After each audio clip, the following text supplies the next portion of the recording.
Partai Demokrasi Indonesia Perjuangan, PDIP, akan sanksi kader jika tak searah atau membelot di pemilihan gubernur, Pilgub, Sulawesi Selatan, Sulsel. Hal itu diungkap Ketua DPD PDIP Sulsel Ridwan Andi Witiri saat ditemui di Hotel Claro, Kota Makassar. Ia mengatakan, sanksi akan diberikan kepada setiap kader yang tidak searah dengan PDIP.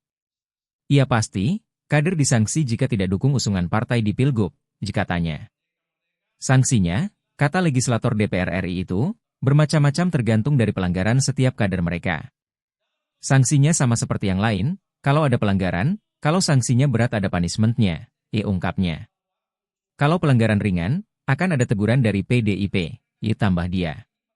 Semua sanksi, kata pria berakronim RAW itu, akan diberikan oleh DPP PDIP. Kami hanya melaporkan kepada DPP pelanggaran-pelanggaran yang dilakukan oleh kader kami, jelasnya. Diketahui, dalam kontestasi Pilgub Sulsel, PDIP mengusung pasangan calon, Paslon, Dani Pomanto dan Azhar Arsyad. Mereka berkoalisi dengan Partai Kebangkitan Bangsa, PKB, dan juga Partai Persatuan Pembangunan, P3.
Download Tribun X sekarang, menghadirkan lokal menjadi Indonesia.